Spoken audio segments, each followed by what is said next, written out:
Welcome to Burning Bright, a weekly podcast presenting poetry and prose from Passager. Passager recently published its newest book, The Village of New Ghosts, by poet Winifred Hughes. On this episode of Burning Bright, 3 of the poems from that book. Throughout the book, Winnie meditates on moving through time. In this first poem, Timepiece, Winnie is talking to her late husband Fred.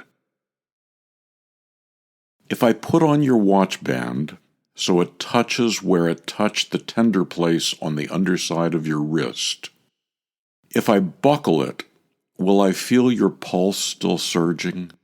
Will I relive your time, each second replayed as it once was? Or will it just stop? Will I simply step out of chronology? Or your sweater, if I wear it, will it displace me? Or wrap me in its arms? If I sleep on your pillow, will I dream of you, or dream your old dreams? Timepiece by Winifred Hughes from her new book, The Village of New Ghosts. I said earlier that much of Winnie's book is a meditation on the nature of time.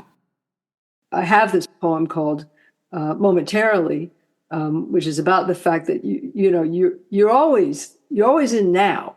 You're always in a moment now, but it's always fleeting. It's always becoming then or the next, the future. We're sort of in this like tiny moment between past and future, and we're always moving. Here's Winifred Hughes's poem, Momentarily. If it goes unrecorded, will the moment be lost or more itself? Will it slip through the interstices, fade into the next, as it absorbed the one before? Just a moment. Will it be longer or shorter? Will we be in it or oblivious? Will it still unite us in time, if not in place or in temper? Will it last exactly for a moment, and no more, but equally no less?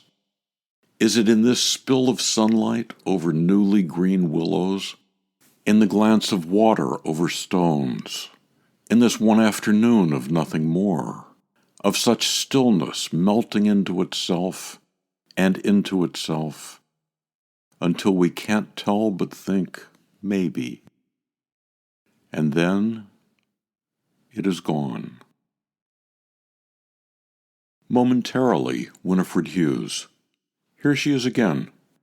I'm totally not a scientist, but one of my nephews is an astrophysicist, and he has spent a lot of his research time studying static from the Big Bang, which is still hanging around. You can pick it up. We now have equipment that's sensitive enough to pick up static from, and I have a poem called Static, which you feel as though somehow everything you ever said, every sound is somehow floating.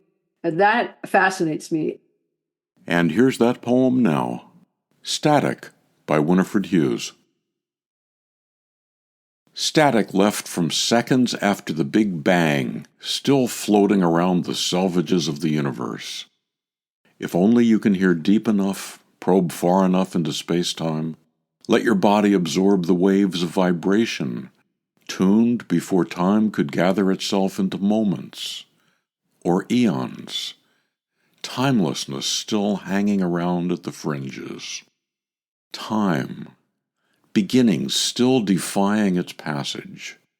What we said to each other not yet unsaid, our words still resonating somewhere beyond us. And after us, if only I could listen far enough away. Static, Winifred Hughes, from her book The Village of New Ghosts. When she was talking about time, Winnie invoked the end of Shakespeare's Sonnet 18. So long lives this, and this gives life to thee. She said you give life to and reanimate your ghosts, the people from your past, when you write about them. We'll listen to bigger chunks of Middlebury intern Ruby Taylor's interview with Winifred Hughes another time. The Village of New Ghosts. It's a wonderful book, and it'd make a great present. To buy Winnie's book, The Village of New Ghosts, subscribe to or learn more about Passager, and its commitment to writers over 50, go to PassagerBooks.com. You can download Burning Bright from Spotify, Apple and Google Podcasts, and various other podcast apps. Passager offers a 25% discount on the books and journal issues featured here on Burning Bright. Visit our website to see what's on sale this week. For Kendra, Mary, Christine, Roseanne, and the rest of the Passager staff, I'm John Shore.